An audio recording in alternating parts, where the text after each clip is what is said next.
Welcome to the Gay Buddhist Forum, where teachers from all schools of Buddhism offer their perspectives on the Dharma and its application in modern times, especially for LGBTQI audiences.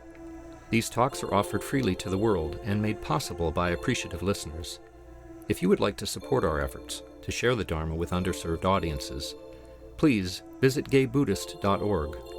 There you can donate, find a list of upcoming speakers, or enjoy many hundreds of these recorded talks dating back to 1996.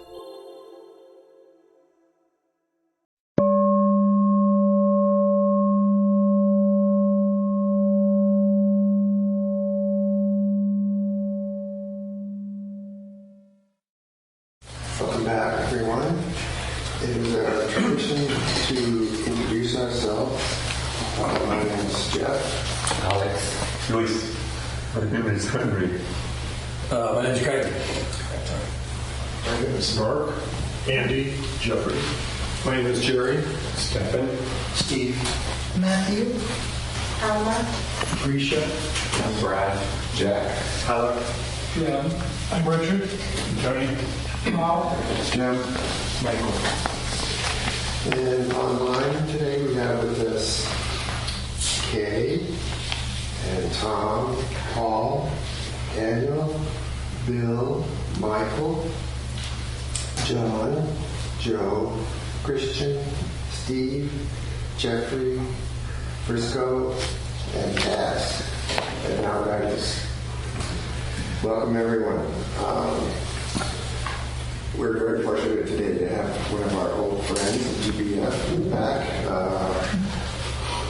Stephen Tierney, or Kaipo Koshin.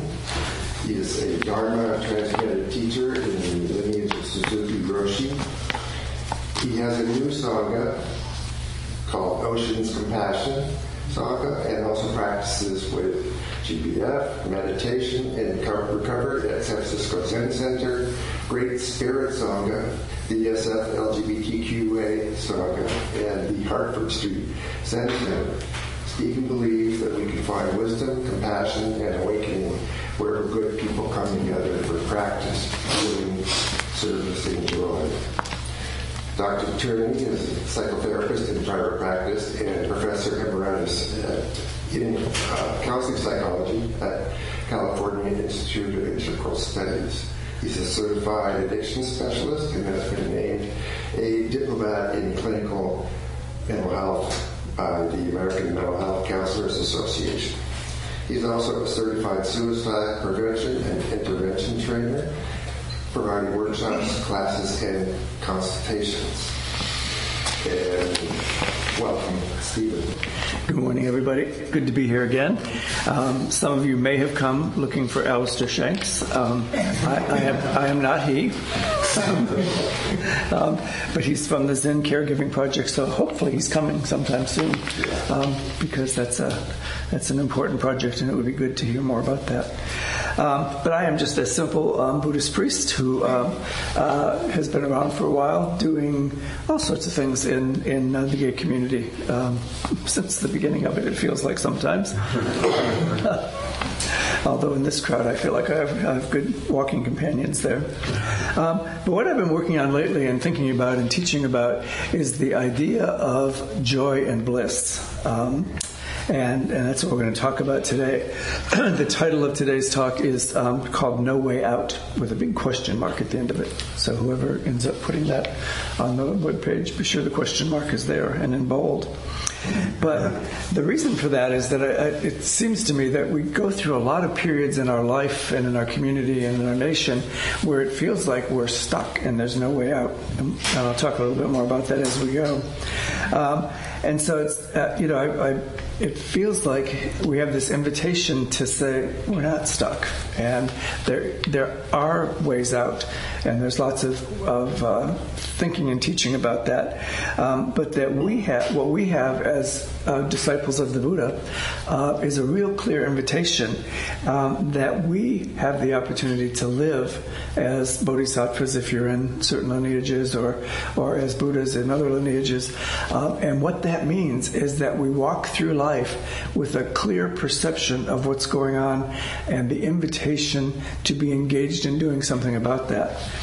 I just was looking at a new book called Enhancing Hope on Freedom, Responsibility, and the Meaning of Life. It's always interesting, and I'll talk about two books today, both of which were published long after the person that supposedly is listed as the author has been dead. But this one is by Viktor Frankl, and it's a collection of his writings, and it's really a beautiful book. It came out at the end of last year. But in the book, Viktor Frankl talks about how important it was for him not to write a lot of books. Interesting thing to find in a book written by somebody else about him. But he said that what he relied on was that he embodied the teachings. And he said that as he walked through life, he tried to exhibit compassion and wisdom. And, his teaching that most of us have heard is between stimulus and response, there's a pause. And that it's in that pause that we have the opportunity to create real change. And so he said, rather than talk about that a lot in writings and articles and so forth, that he tried to live that. And the Buddha teaches the same thing, that we have this opportunity to live the experience. There's the famous quotes about we are all of a nature to grow old, and there's nothing we can do about that, and we're of a nature to die, and there's nothing we can do about that, and everything that we value is of a nature to change. Nothing we can do about that. But then the teaching says what we possess is our actions. And it's a clarion call from the Buddha that you can take a look at all those things, and life is going to continue to happen, but that is not an invitation or an excuse or a hiding place to go say, well, everything's overwhelming and bad, so I'm just going to sit on my couch and watch television, or I'm going to come and sit on a cushion and watch my mind race around back and forth for a while, or sit quietly even. So when I thought about this talk, I thought about a quote from Thich Nhat in his book, published also after he was gone, called The Art of Living. And it says, our time is, first of all, for us to be. Be what, you might ask? To be alive, to be peaceful, to be joyful, to be loving. And this is what the world really needs right now. We all need to train ourselves in our way of being and in this ground for action. So we get to take a look at who and what we are and who and what we've become, and then we get to say, I want to be a bodhisattva, a student of the Buddha, a Buddha, depending on, again, their lineage. And what that entitles me to do is walk in the world as someone who exhibits, the two wings of Buddhism, they say, are wisdom and compassion.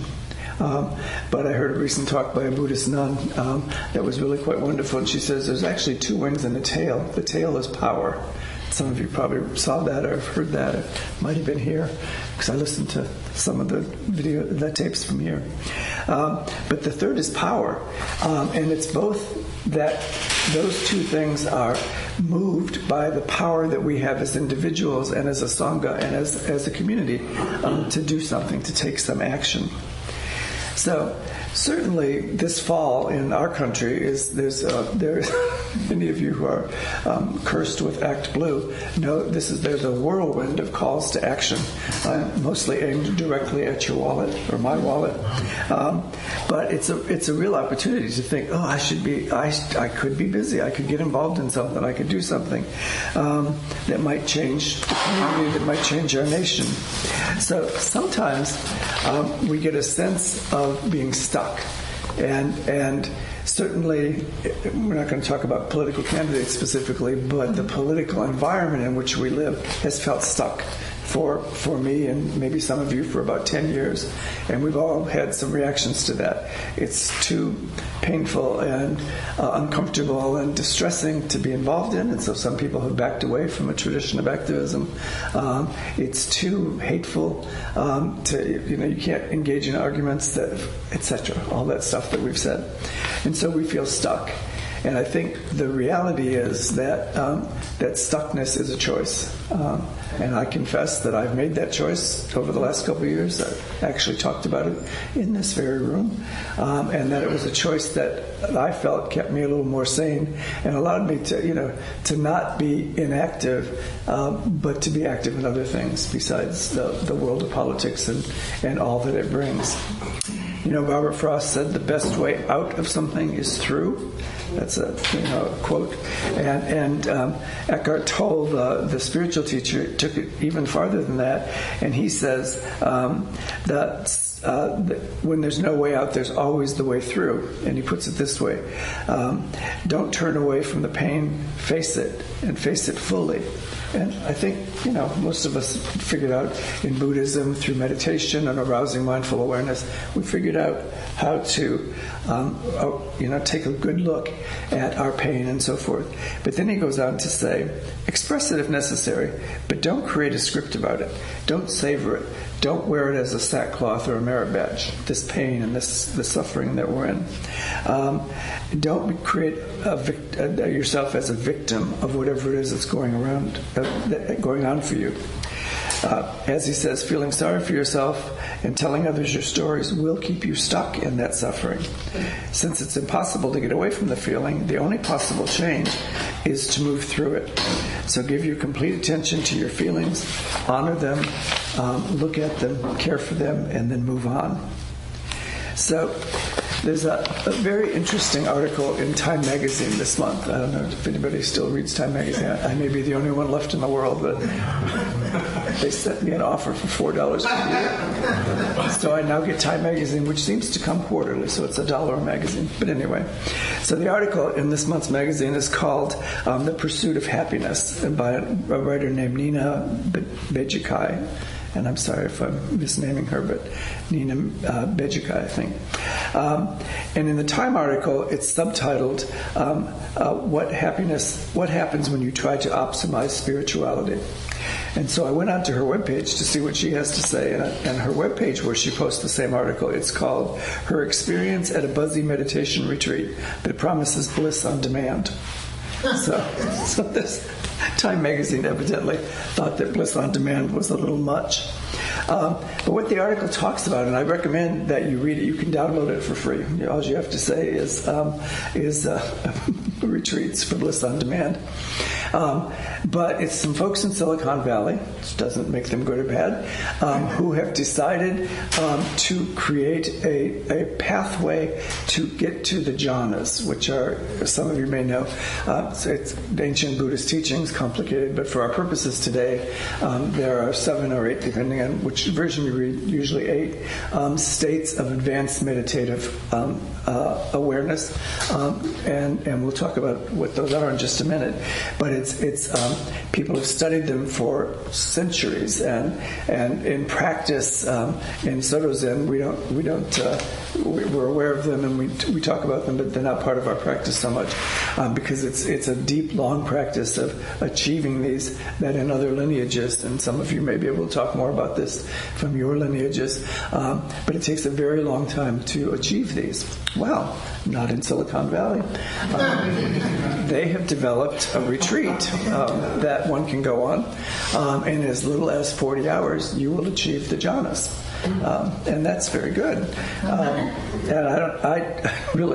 I'm being a tiny bit irreverent, but a tiny bit.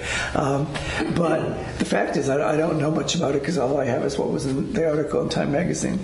But they've made it available, and the magazine does some good research. And that's why I recommend if you get a chance to read it, because it just talks about people coming to meditation practice, coming to Buddhism, and what are people looking for, and why are people coming. And I think often people are coming because something hurts or something's broken. And we come to this practice looking to be restored or to be healed or to be soothed. And all of that's good. The Buddha spoke directly about the power of the practices to do exactly that. And so there's nothing wrong with that. Whether you can achieve the 8 jhanas in 40 hours, I'm not sure. But they've done a couple of these retreats, and people that went on the retreats are interviewed in the article. And as you might guess, any of you who've gone, if any of you remember the Advocate experience or whatever it came from, often people went on those retreats and they were on the verge of divorce and being fired and addiction and all sorts of other things. And in 3 days they'd come back and they literally had a glow. Sometimes makeup, but a glow. And if you ask them how things were going, it's like, I've gotten in touch with the real me. And that was beautiful. And if you went on those experiences, you can tell us about that during the discussion. But my experience as a friend and as a gay, lesbian, bisexual, transgender activist back in those days was that glow usually lasted for 3 to 6 days. And not only, as we know about human emotions, did folks have that experience and have that shine and glow, but when they came back down, very often they went further down because, oh my God, even this didn't work. So I don't know about these. The folks have named their enterprise, it is now a business, and they call it Journey, JH. And then the word journey. So combining the jhanas and journey. And they want to make this fabulous experience available. So through technology and artificial intelligence, they're working on having an app that will be for sale and so forth and so on, so that it will be able to be spread all around the globe. I don't mean to cast doubt, he says. But the retreat costs $1,500, and if you want to get there faster, there's another version of the retreat that costs $5,000. And I'm not saying anything about that, but that's an interesting fact. So, like I say, I hope it would be wonderful if somebody could actually, I do believe that Buddhism and that the teachings of the Buddha and all the writings of Shantideva, for instance, really talk about that these practices can, in fact, provide healing and soothing, and that these practices can lead us to joy and peace and bliss. In Shantideva's writings, the word bliss is used. I used to know the quote offhand, but I don't remember now. But a lot of times, the fact that we can move to bliss. And as a recovering addict myself, I know a little bit about looking for bliss or joy or relief in some distractible good feeling. Cocaine and alcohol did that for me for a long time until it didn't. And the same thing was true there, that I would seek soothing and relief and pleasure in those things that would distract me from the story of my life that I had created and told and embraced. And then when I was in the mirror the next morning after one of those nights or weekends or summers, I'd be looking in the mirror and all that stuff would still be there looking straight back at me. And so the reality for me was that I needed something else. And that's 30 years ago I found my way into rooms like this one in Boston at the time, but here for the last 28 years. So the jhanas, what are the jhanas? The jhanas are these Buddhist states, these states taught in Buddhism, advanced meditative states characterized by deep concentration and then absorption. So you take them in and you begin to live with them. If you know anybody in recovery, or if you are people in recovery, you know that there's these 12 steps. And what they say is you study them and you enact them, and then eventually you live from the 12 steps. You live from the 12 steps. In Soto Zen and other lineage, we place a lot of importance on studying and taking the precepts as a first step to moving into the Buddha's path. And what we say is you study the precepts, and each one with no killing, no stealing, no whatever, and to live a life on the opposite side of that.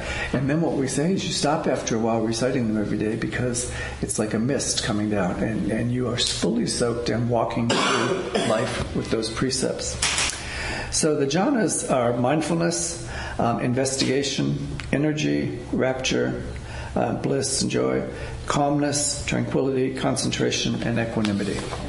So those are the states that you can achieve through the jhana meditation practice, which is a very deep meditation practice.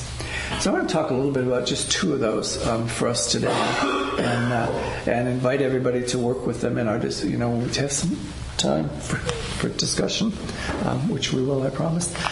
Although I promise that every time I come here, and sometimes that happens at lunch afterwards. But anyway, I also invite you to talk to each other and think about these during the week. But the two I want to talk about are Dharma Vaya, which is investigation. And it's investigation of the Dharma. So we think of the Dharma, and what does that mean? And translations of it include the law or the Buddhist teachings, or the Dharma is everything, all experiences about life. And so what it actually means, one of the things it can mean, is that it's just the way we live. It's the way we live. It's the experiences that we have, as well as the teachings. And again, as the Buddha taught, everything we do, we are all teachers, not just me sitting up here. All of us are teachers as Buddhas or Bodhisattvas 24/7. Because as we walk through the world, people see us and say, he's been practicing for quite some time. They've been practicing for a little while, and this is what a Buddhist does. So we're teaching whether we mean to be or not.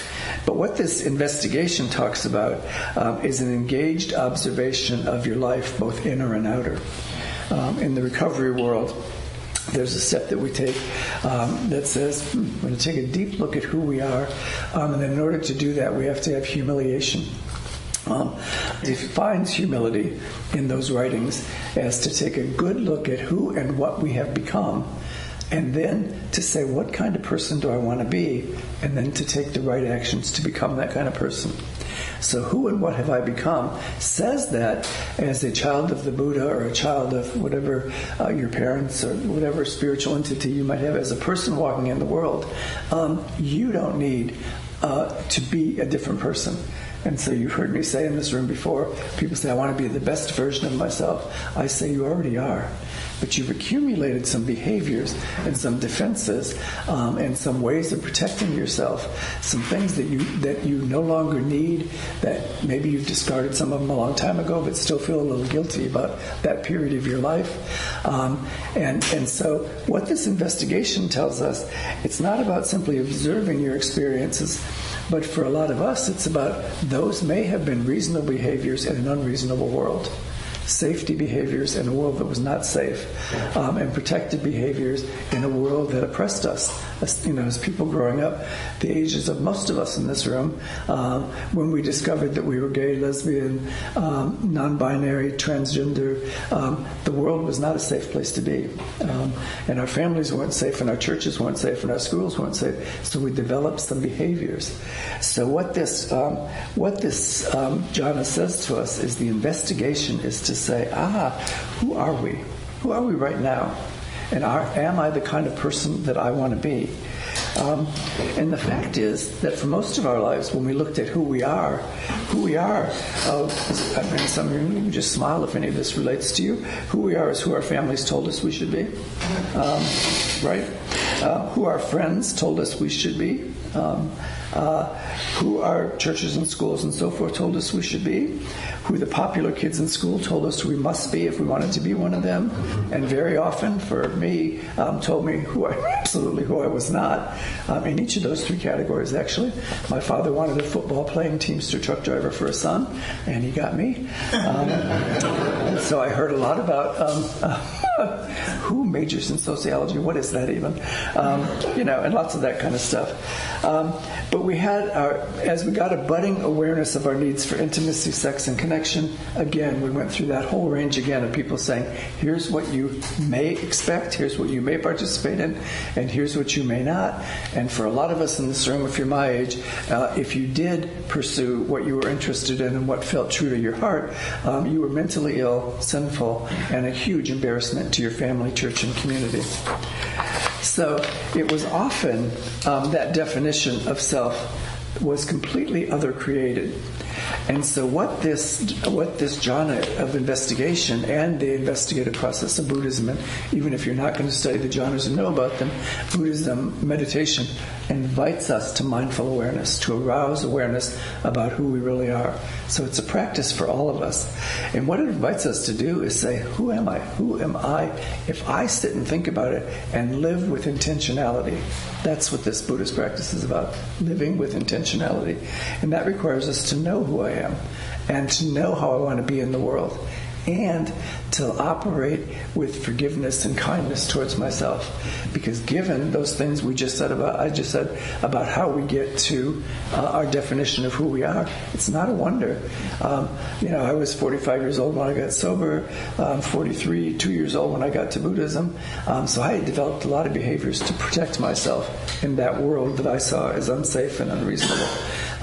And so, I'm not I need at least that much time to get out of all those behaviors. So I'll check in with you when I'm 90, which is unfortunately closer than I ever thought it would be, but still a ways off. And so sometimes, we think things, or we feel things, or we pull back from people, or we, are aggressive with people, and we think, oh man, I can't believe I'm still doing that as a person who has a spiritual life and who has a sangha here, and we're all there for each other. How can I still be that person?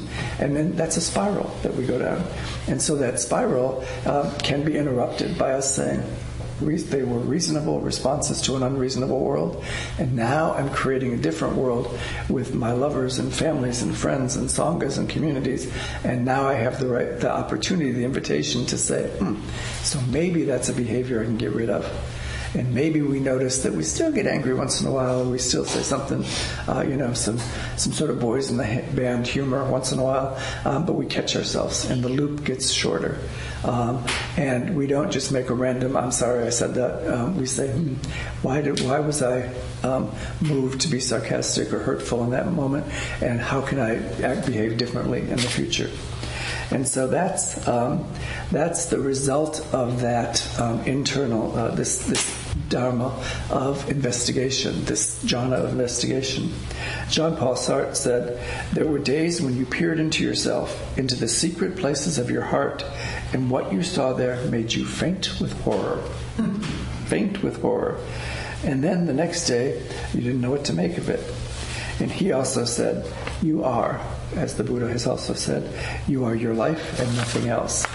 So it's how we live our life and the actions that we take really determine the way in which we can be safe and comfortable with ourselves, and the way in which we can be of service to other folks. So that's the first one of the two jhanas that I want to talk about today. The second one is the jhana of, it's called piti in the Pali, P-I-T-I. It translates as rapture, or joy, or bliss. And it is, according to the teachings in Pali Canon, a natural somatic and emotional state that spans a wide range of pleasurable experiences. And so as we were developing who we are based on what other people told us we should be, even for someone like me who was often thinking, well, that's how I should be, but I'm not. That's how I should behave, but I'm not. That's what I should be aspiring for, but I'm not. I was at least occasionally present enough to say, I'm not because I want this instead. I'm not because I feel this instead. I'm not because those kinds of things. And so those are the opportunities to say, there's some pleasure in my life. I'm having some pleasurable experiences, even if, the church tells me they're wrong, or my family said they were wrong. I'm having it. And those are experiences that move through the body, that move through the mind, our heart-mind, as we say in Buddhism, and that flood our emotions from time to time. So in the context of meditation, we had our first invitation for many of us to sit and say, those feelings were every bit as real as the shame and embarrassment that people tried to beat into me over the years, as the feelings of being less than, or the feelings of not being a good person because I sometimes got angry or lashed out or retaliated, because anger, of course, is tied all up with fear and the fear of being found out, or the fear of being humiliated in front of people. And so this advanced Buddhist state of piti, or rapture and joy, comes on the list right after meditation and investigation. So as I said, I know something about just looking for joy and pleasure someplace as a distraction for what I perceive my life to be, or I perceived our situation to be. And so in this case, it's not some on-demand or reality-defying or distracting sort of bliss. We're invited to take a really deep look into who and what we are and what we're experiencing, and to just say, you know what? At first, some of us can remember saying, I'm in school and there's going to be a Sadie Hawkins dance this week at high school, and we're all going paired up, boys and girls, and I don't want to go. But I do want to go with him, and I wonder what the nuns would think if I invited him as my date to the Sadie Hawkins dance. So, of course, it was 1967, and I did not, for fear of my life. But I now get to go back and say, that would have been fun. And that, what I was experiencing, was beautiful and a good thing.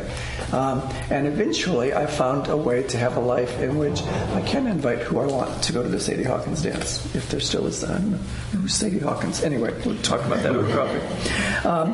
But this is taught in the Buddhist as this sense of joy and so forth isn't just to have joy. It's an energizing quality.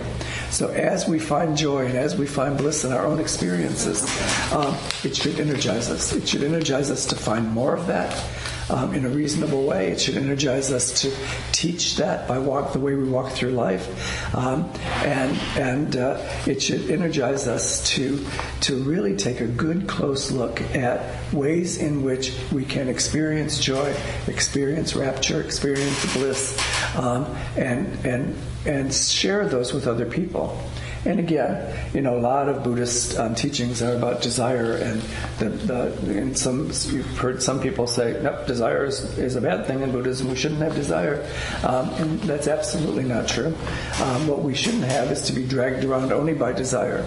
But if we have desire as a response to a world that for us has become a little more fair and a little more just, and we want to make it a little more fair and a little more just for our family and friends and sanghas, then it seems to me that's not desire for desire's sake. That's desire for the acceptance of the reality in which we are currently living.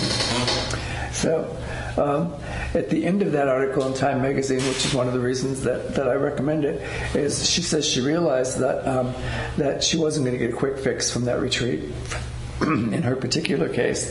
And she says at the very end of the article, I stumbled onto an age-old lesson that true peace comes from accepting things as they are. True peace comes from accepting things as they are. So I think she did get a Buddhist lesson while she was there. She just maybe not the one she wanted.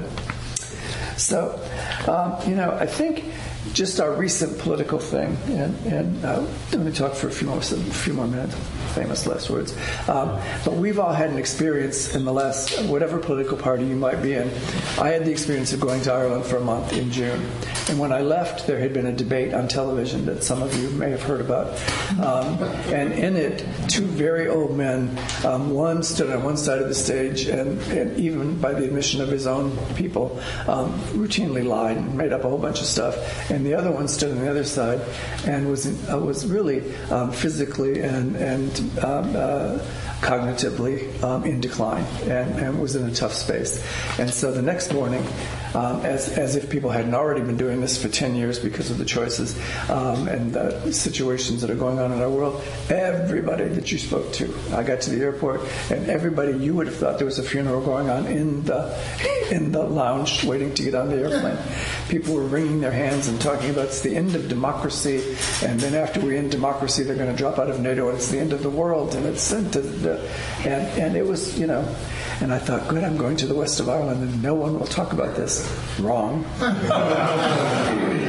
People said, how could you people have only those two choices? And I said, I'm here not to talk. I'm going to the ocean. I'm not talking to you.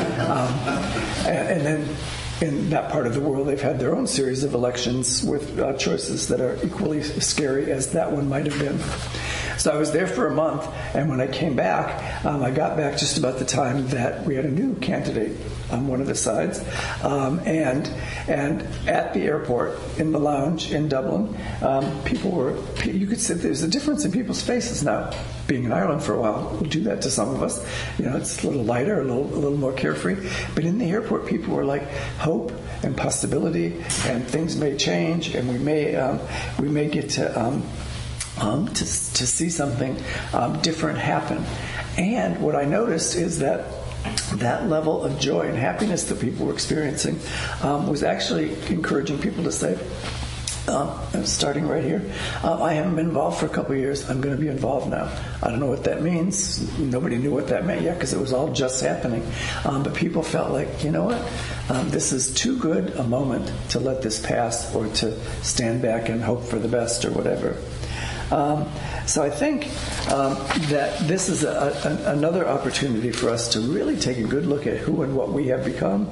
And, there's that expression doom scrolling. And I imagine there's one or two of you in here that a couple times a day goes to your social media and goes to somebody's name who's a candidate in another party, and then just goes through all sorts of stuff. And by the time you're done, you need to go for a walk or some of you aren't in recovery, so you may need a martini or whatever it is you need, a joint or something, some lithium, I don't know, whatever it is. But there's that sort of doom scrolling phenomenon where, and that's why I had stopped watching the news, because if you turn on the news, it was everything disastrous that could possibly happen. Well, I don't know about you, but for the last week, I did turn on the television set from time to time, and I saw a great big crowd of people smiling and laughing and waving placards, and people speaking from the stage about integrity and honesty and our responsibility to each other and all that. And people, when you went to the coffee shops, I live in West Portal, and we're all retired over there. The average age is 86. So come over for coffee, any of you would like to. But there were all the people in the coffee shops and restaurants, all of whom were suddenly, and I'm guessing in the west side of the city, and given the age of most people in West Portal, some of those probably are members of a party that I'm not a member of. But even they were happy and upbeat. And even if you saw the reports in the last couple of days, even the Fox News commentators had to be called back in to check, because a few of them got giddy and happy, and they said, wow, this is different. Look at what's going on over here. And they were experiencing joy and happiness. And the difference is the sense of possibility, that invitation, and having some sense of hope. And so we all know Harvey Milk, and Harvey Milk, when he was asked how he won that election that first time, said, you got to give the people hope. He said, you have to give the people hope, because as people have experienced a system that doesn't work and that in fact is oppressive to them and their families and communities, they feel like everything is dangerous and everything is overwhelming and nothing works. And when they do that, people sit back and are not involved and feel like there's nothing they can do.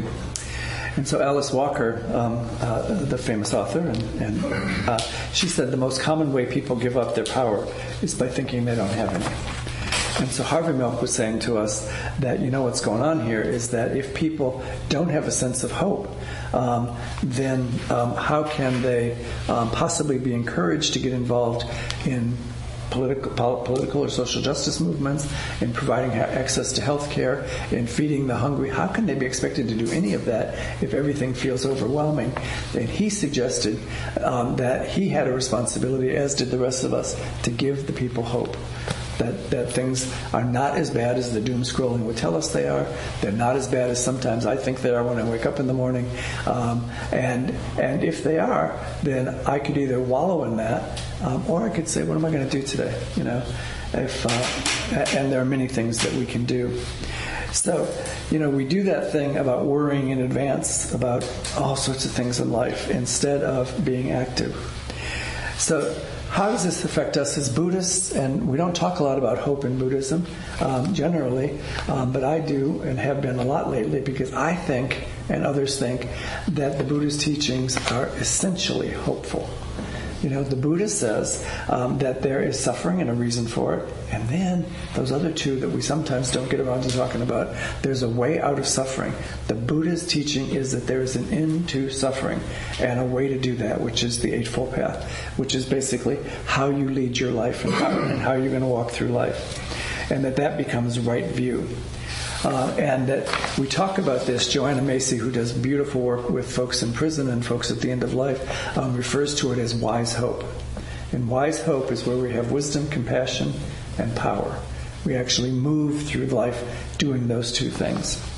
And so Thich Nhat Hanh tells us that instead of asking what's the right or wrong thing to do when we're confronted with a situation that feels hopeless or overwhelming, the question we should be asking ourselves is what's the wisest and most compassionate thing to do?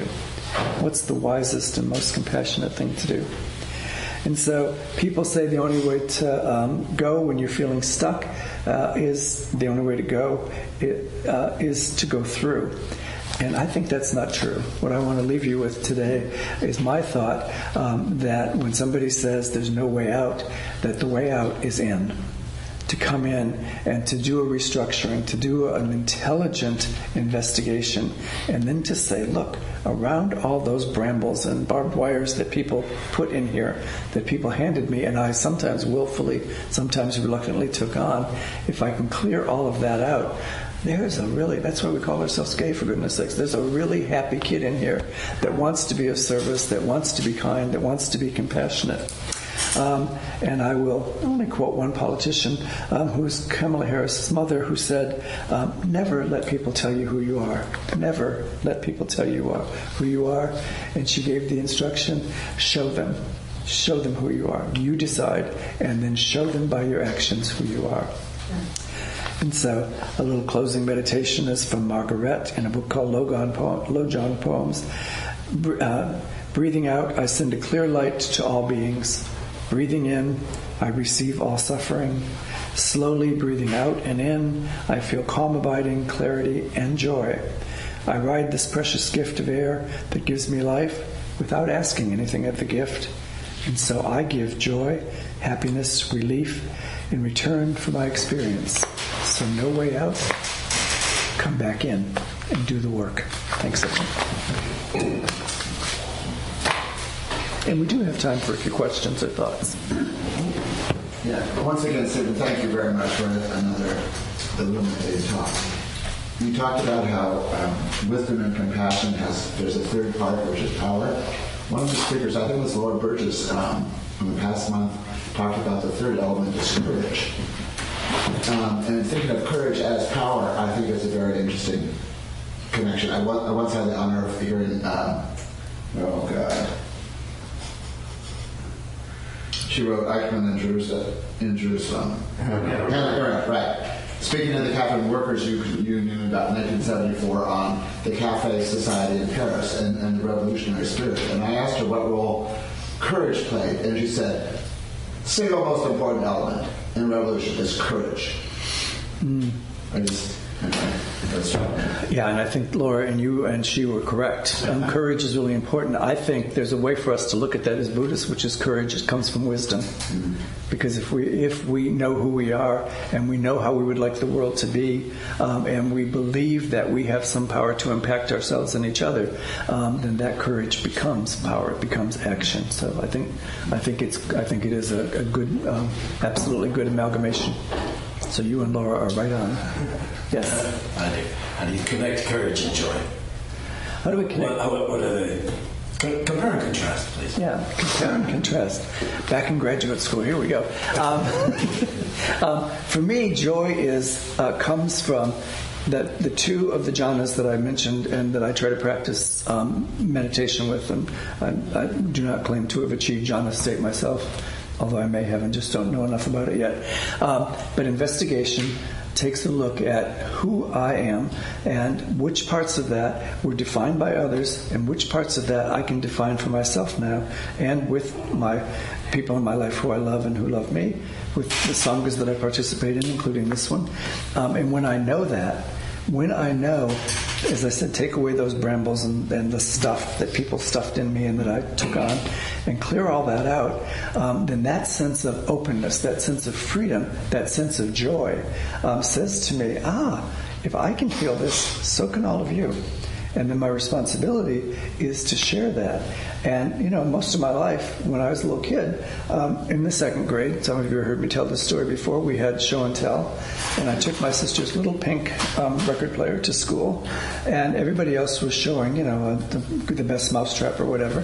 And I lip sank to the song Up on the Roof in front of the class at St. Christine's Catholic School and was promptly sent home. So for me, being able to express who I am, what I was always dangerous, and so I didn't do it. And so as I've developed a sense that I can do it, then I developed a sense that I must do it because as I share it and discover it, I want you to do the same thing and you to do the same thing, and therefore it takes the courage to do that. And so in that courage, the courage to do which part? To do the expression of who I really am. That there's a joy in here, that it's not just oppression and having to live in the closet and having to live by other people's rules. I get to, my actions, as the Buddha said, the only thing I own are my actions, that I can go out and do other things. And to do those actions in a hostile world. We live in San Francisco, so the world's maybe not as hostile to us as it is in many other places. But to be willing to take the action means taking the risk of poking the big bear and seeing what happens.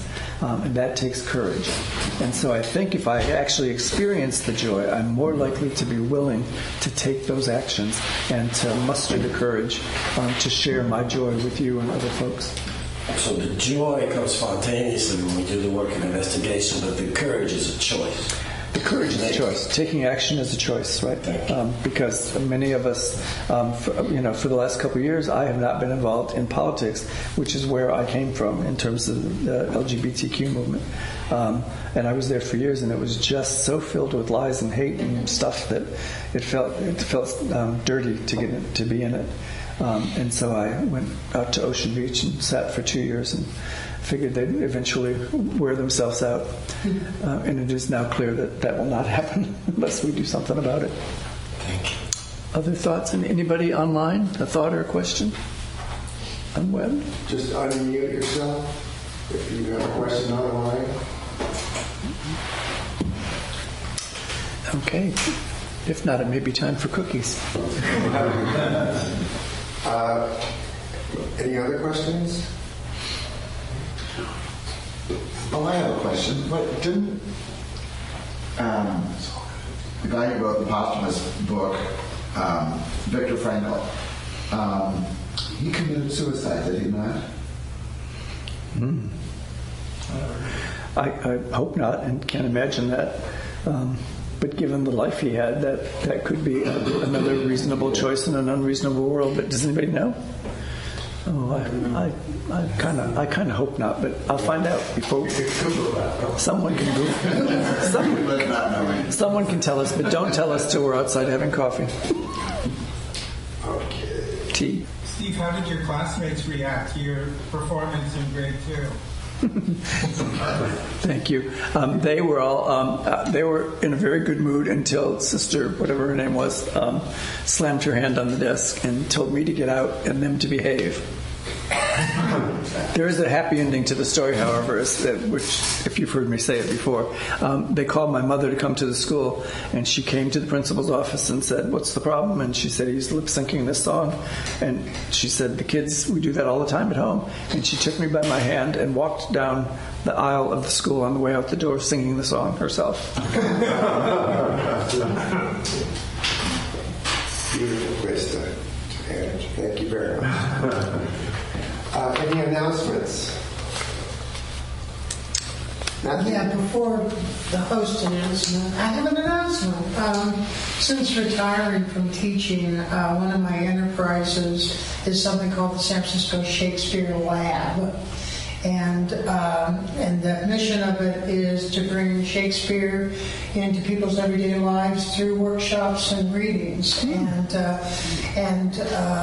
So with the readings, it's an opportunity to kind of experience Shakespeare from the inside out and to create a space for that, to let that heightened language inhabit one. And so I'm starting what will be quarterly seasonal readings, and there's one coming up on September 7th, and it's at the New Farm out in the India Basin, and it's what I call, it's a type of reading that we call Shakespeare a la carte. where we choose a theme, and then rather than tackle an entire play, we act out with the books in our hands scenes from Shakespeare. So the theme for this, our first inaugural reading, is curtains. And we will be doing the last scene from A Midsummer Night's Dream, Hamlet, and Cymbeline. So if you are interested, or if you know of anybody who'd be interested in that kind of amusement, just talk to me, and after the class is over. You have any announcement? Yes. Yeah. In addition to this fabulous Gay Buddhist Fellowship, there's a group called the LGBTQA Plus Sangha that meets every week now on Zoom, but the second Monday of each month in this very room where they've been meeting for a number of years. And on September 9th, which is a couple weeks from now, they'll be celebrating 22 years of sitting together in practice in this room on that night. Everyone's invited to come join, and it'll just be an opportunity to sit Sangha with Sangha, friends with friends. And so if you know anybody, that will be in this very room on September 9th. And it's free, of course, at 5:30.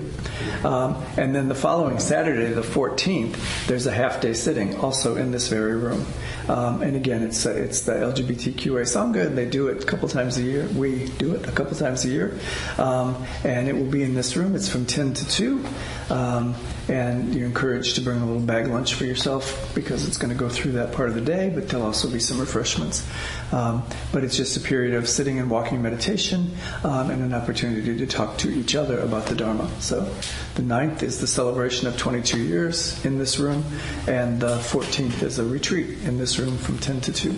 If you have any questions about that, I'll be out there afterwards. I do have one quick question. Are you still meeting weekly? You still meet in person weekly on Monday evenings, or just? It meets on Zoom weekly right now, and on the second Monday of each month meets in this room. And the goal is to get it back up to every week. But as we see here, it takes quite a lot of wonderful volunteerism and technological knowledge to make this happen. And I don't have any of those things. I have the volunteer part. Jeff. Yes, Jack. Hi. Well, each quarter I speak up usually about the GBF newsletter, and today is one of the days we have to put it together. And just a little background, the newsletter we do this quarterly, and it's available online, but we send out a bunch of paper copies, about 30 to regular people, and about 200 this time to prisoners. And that's important because prisoners don't have access to the internet, and they obviously can't come here. So these guys all request the newsletter that we send to them. So after Teen Cookies, we get together and take the printed copies from the ever confounding Federal Express printed, and fold them and stuff them in envelopes and put the labels on and stamp them. So it's a real active outreach of GBF to do this. So I'm happy to see this many guys here today, and girls, to help. We can get 8 to 12 guys or so that will help us push this all out, and I'll take them to the post office. Starting at what time? After tea and cookies sort of settles down and we're done chatting, then we focus on that. Do we have a host? Speaking of tea and cookies, please stay and enjoy the company of the Sangha. There are ginger walnut cookies and tangerines out there.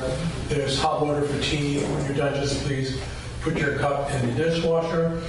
I will be the bitch with the bowl today, so just the donation is $10 to $20. That helps us pay the honorarium for Dharma speaker, rent of this building, the monthly newsletter we send out, and it helps subsidize our annual retreat. Speaking of which, there's still space. It's September 20th to 22nd. All the information's on the website. There are still a few spaces available, not to be missed. Where is it? This Sorry? Where is it? Land Medicine Buddhist in SoCal, California. There's a newcomer sign-up sheet on the credenza if you want to get our information. And some members go to lunch after the meeting. Everyone's welcome. They usually eat by the door. Okay. We also are looking for volunteers in general, but specifically for the program committee. We have input, very important input on who our speakers are and how we focus our program. So speak to me if you have any interest or questions, and I'll let you know. So we'll end, let's get into the circle.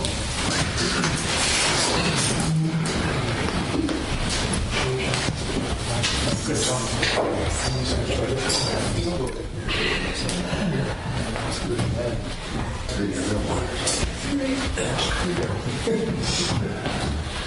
Okay.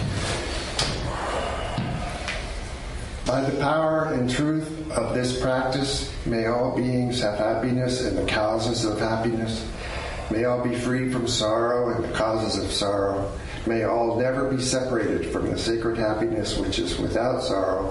And may all live in equanimity, without too much attachment or too much aversion, believing in the equality of all that lives.